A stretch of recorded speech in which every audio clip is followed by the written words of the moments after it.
केंद्रीय कार्यकारी मंडळ या धड्याच्या आपण पुढच्या विभागामध्ये प्रवेश करतोय. चला तर ह्याच्यामध्ये आपण बघणार आहोत की संपूर्णपणे आपली संसदेची चर्चा, संघ शासनाची रचना कशा प्रकारे असते, सर्व काही. चला तर आपले मुद्दे तयार झाले.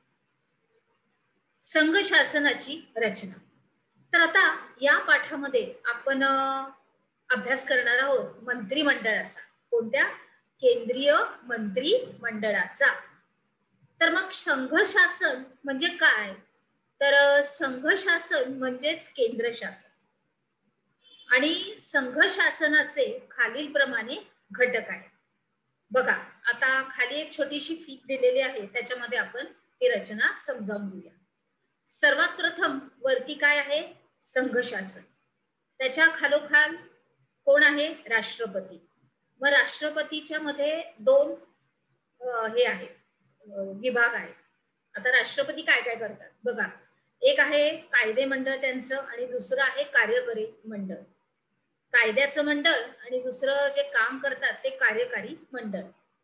आता कायदे मंडळामध्ये दोन विभाग दाखवलेत, एक लोकसभा आणि एक राज्यसभा. आणि कार्यकारी मंडळामध्ये विभाग दाखवलेत की प्रधानमंत्री आणि त्यांचं मंत्रिमंडळ. बरोबर.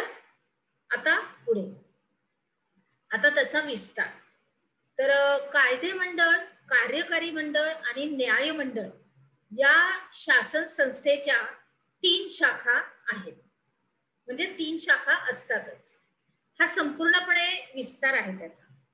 त्याच्यानंतर संसदीय शासन पद्धतीमध्ये कार्यकारी मंडळ हे कायदे मंडळाचाच भाग असतो. काय असतो? कायदे मंडळाचाच भाग. आणि मग ते कुणाला जबाबदार असतं? कायदे मंडळाला. आणि मग भारताच्या केंद्रीय कायदे मंडळामध्ये आता राष्ट्रपती, प्रधानमंत्री आणि मंत्रिमंडळ यांचा समावेश असतो. बरोबर. आलं लक्षात? चला पुढे जाऊया. आता राष्ट्रपती आणि त्यांची थोडीशी माहिती आणि राष्ट्रपतींची निवड. तर आपण पहिल्यांदा बघूया राष्ट्रपतींची निवड. तर राष्ट्रपतींची निवड ही भारतीय जनतेकडून अप्रत्यक्षरित्या होते.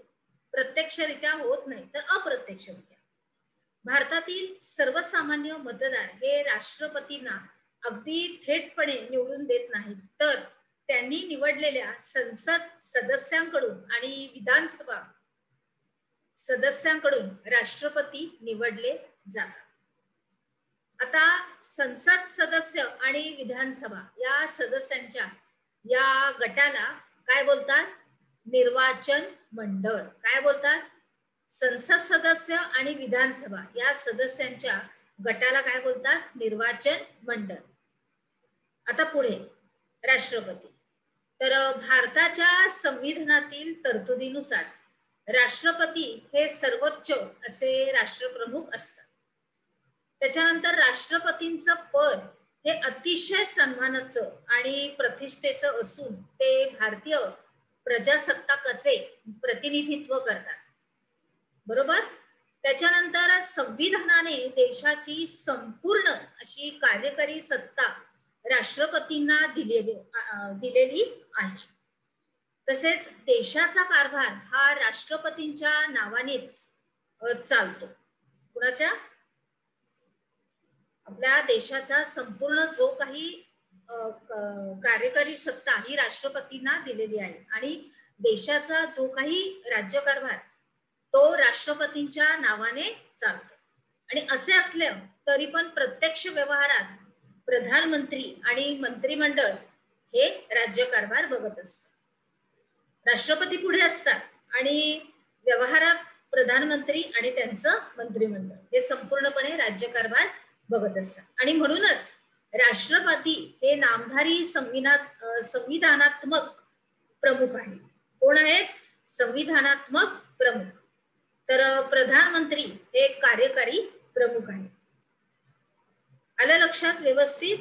आता पुढे जाऊया. आता त्यांचा थोडासा आपण विस्ताराची चर्चा बघूया. की राष्ट्रपतींचा कार्यकाळ हा 5 वर्षाचा असतो आणि राष्ट्रपती पदाची निवडणूक लढणारी ही व्यक्ती ही भारतीय नागरिक असली पाहिजे. कोण असली पाहिजे? भारतीय नागरिक. तिचं वय 35 वर्ष पूर्ण असलं पाहिजे. किती? 35 वर्ष पूर्ण. राष्ट्रपती पदावर निवड झालेल्या व्यक्तीला आपले पद स्वीकारताना शपथ घ्यावी लागते. काय घ्यावी लागते? शपथ घ्यावी लागते आणि त्याच्यानुसारच संविधानाचं रक्षण करण्याची आणि संविधानानुसार राज्यकारभार होत आहे की नाही हे पाहण्याची सगळी जबाबदारी राष्ट्रपतींवर असते. मग प्रधानमंत्री आणि मंत्रिमंडळानं दिलेल्या सल्ल्यानुसारच राष्ट्रपती हे संपूर्णपणे राज्यकारभार करतात. तसंच संविधानाचं रक्षण करण्याची जबाबदारी ही राष्ट्रपतींवर असते. परंतु त्यांचं एखादं वर्तन किंवा संविधानाचं भंग करणारं ठरल्यास राष्ट्रपतींना त्यांच्या पदावरून दूर करण्याचा अधिकार हा संसदेला असतो. कुणाला असतो? संसदेला. त्याच्यानंतर या प्रक्रियेला काय बोलतात? महाभियोग. या प्रक्रियेला काय म्हणतात? महाभियोग प्रक्रिया असं म्हणतात. त्याच्यानंतर आता आपण पुढे जाऊया.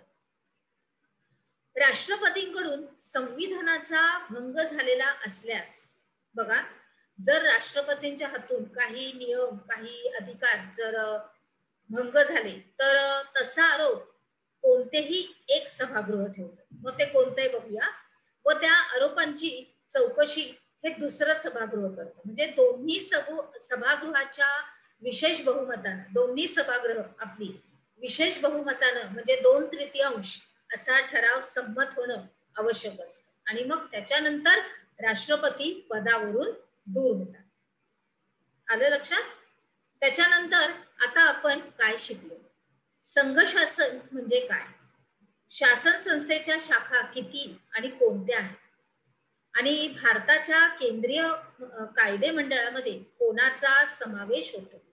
आणि राष्ट्रपती यांच्याबद्दल तुम्हाला थोडक्यात माहिती द्यायची आहे. चला तर मग आता आपण आपल्या पुढील विभागामध्ये प्रवेश करूया. चला.